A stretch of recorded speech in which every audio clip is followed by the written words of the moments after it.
What is this production? Oh!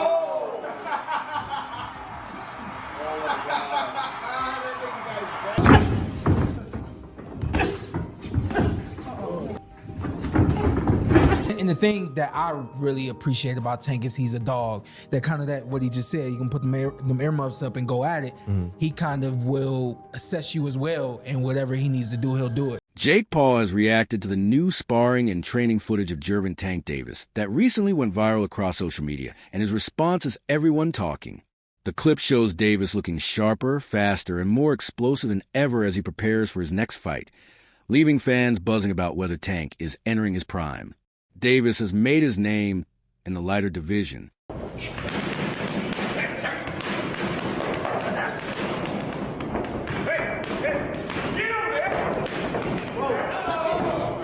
He's last fought around 133 to 135 pounds and has never officially weighed above 140 pounds in pro bouts.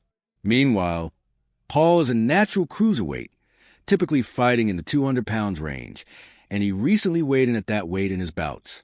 This isn't just a few pounds difference, it's several weight classes. When the gap is that wide, a lot more comes into play. The heavier fighter often has advantages in durability, power, ability to absorb punches, and leverage. It becomes less about just skill and more about who can handle being hit and still stay effective. Carmel Martin recently looked back on a sparring session he had with Davis when he was just 15 or 16. He admitted he was nervous at first, but said the session quickly turned into a chess match. Not all power, but timing, speed, and counterwork. Modin said Davis never went full force trying to knock him out. What's unfortunate is the idea that Jake Paul might actually fight Gervonta Tank Davis. This can't be real. When it came up a couple of months ago, I was like, you know what? I'm not even going to cover this because there's no way it's real. There's no way they're really going to do that because it makes no sense. Why would you do that for him? Outside of it, like, okay, you can look at it like an exhibition, which it will be, and we'll take a look at some of the rule set for it. But Gervonta Davis is one of, if not the best, biggest names at 135 pounds and is an active in his prime fighter. I don't want to hear the similar to Floyd and Logan thing because at that point, Floyd was retired. Floyd had done all he needed to do in the sport. Tank is still in his prime, still has multiple high-level opponents that he needs to fight. And you can say, oh, you know, the Jake would be a one-off. Side quest. That's fine, but that just tells me that Tank doesn't care about being a high-level champion in the sport anymore. Instead, they traded angles and rhythm in a strategic exchange. According to him, Davis's strength was noticeable, but in terms of pure skill and quickness, they were back and forth. Martin called the experience fun, challenging, and a significant learning moment in his development as a fighter. Sean Porter defended Davis's decision to step into an exhibition with Jake Paul, arguing that critics missed a bigger picture. For Porter, the fight is less about proving greatness in the ring and more about securing financial stability for Davis and his family. Because it is an exhibition, the risks are limited by agreed-upon rules and safety measures, and the main goal is entertainment.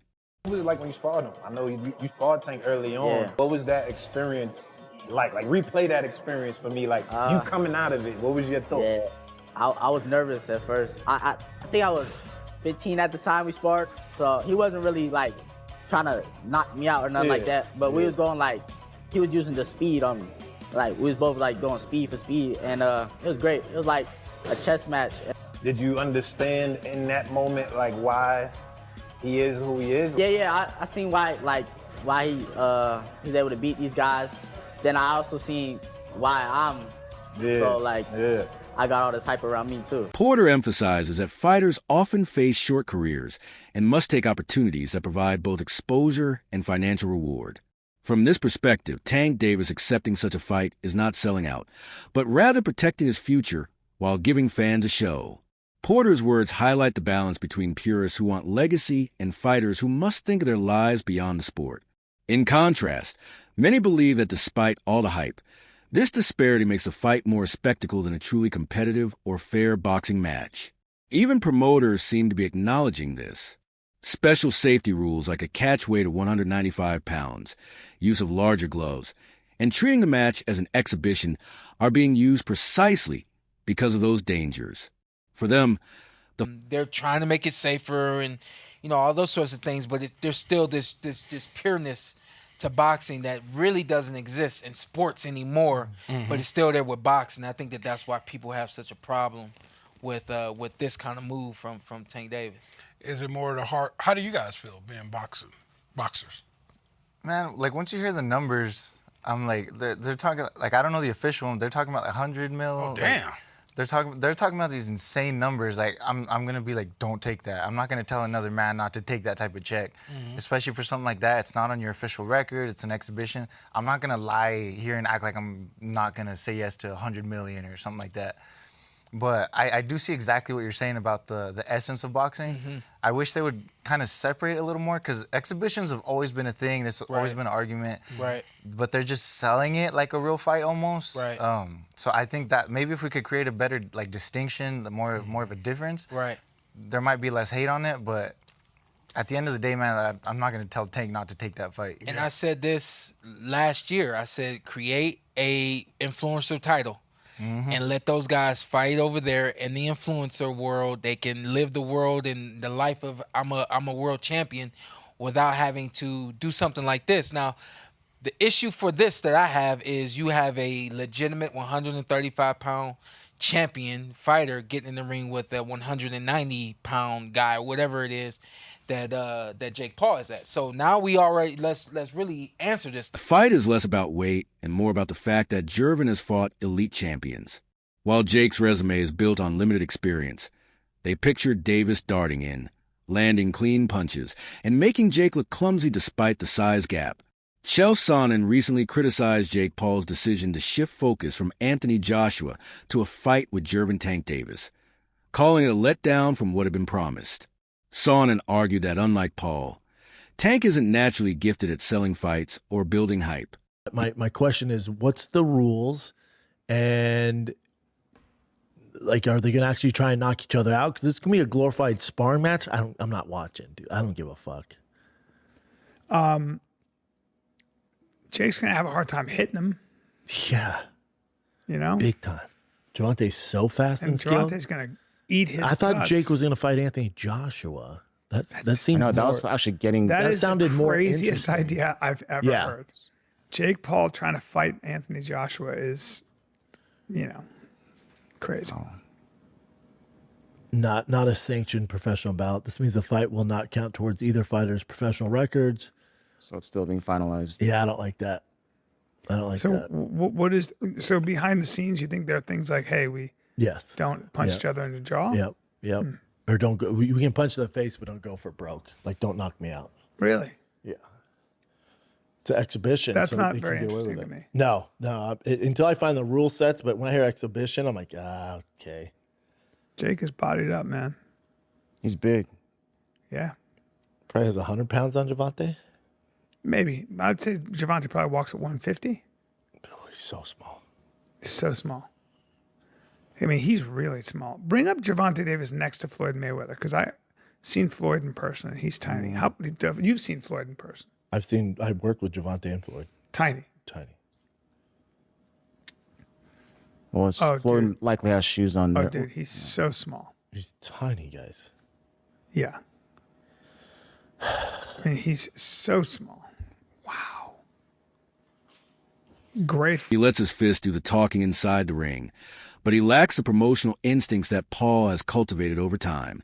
While Sonnen acknowledges Tank's undeniable skill and credibility as a fighter, he believes that without Paul's ability to generate narrative and media attention, the event just wouldn't gain the same traction.